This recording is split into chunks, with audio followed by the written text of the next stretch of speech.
Hello everyone, it's Harmony, and welcome to the visual dungeon guide for Sastasha. This is the very first dungeon you will encounter in Final Fantasy XIV, and will become available during the level 15 main scenario quest called It's Probably Pirates. I would also encourage new players to check out my video called The Basic Guide on Dungeon Mechanics. This dungeon will also unlock the Duty Finder and Duty Support functions. The Duty Finder will match you up with other players to complete the dungeon, while the Duty Support will have you team up with a group of NPCs. This will be explained in detail within the game once you have unlocked Sastasha. If you are new to the massive multiplayer online RPG genre, dungeons are special areas filled with tougher than normal enemies that require a group to defeat, with each dungeon featuring 3 boss encounters. A boss encounter is a singular, powerful enemy with special attacks.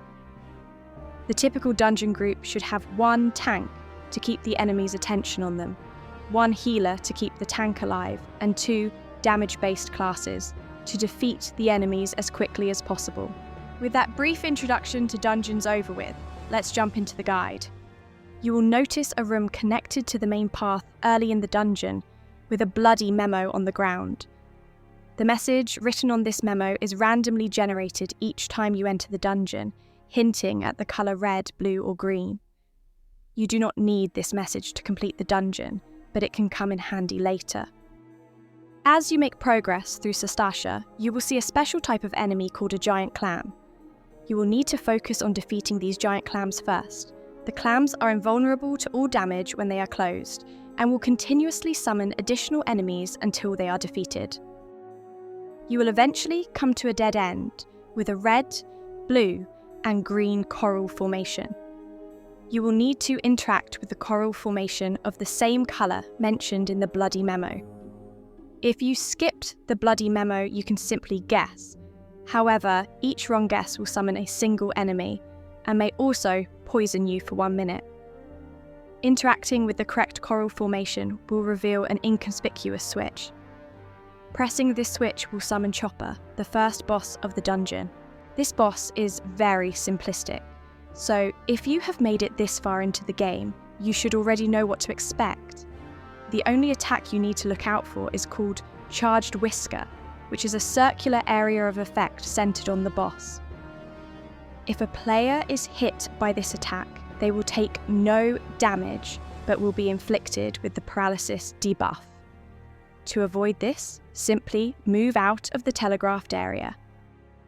The second boss is Captain Madison. This boss has no special attacks, but is instead accompanied by 2 Swallowtail Reaver bodyguards. Simply defeat the 2 bodyguards first and then focus your attention on the boss. When Captain Madison drops below 50% health, he will run away.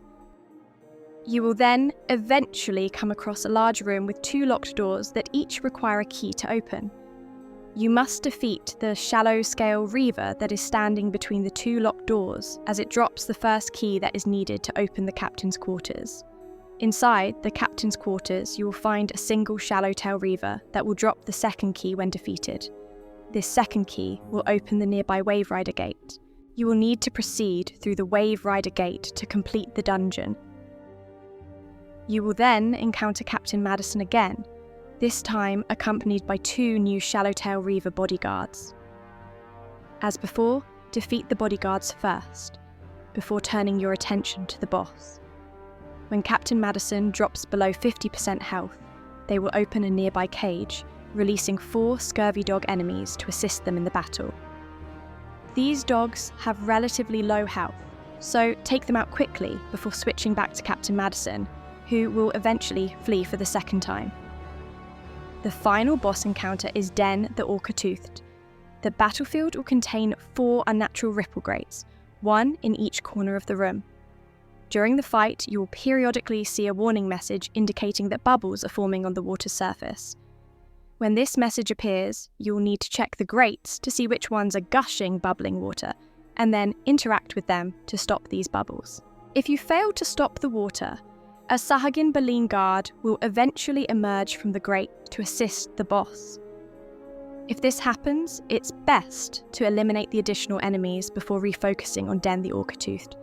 I also want to mention that some parties choose to ignore the Greats and Barleen guards, choosing to focus all damage on the boss instead. Hydro Ball is a cone-shaped area of effect directly in front of the boss.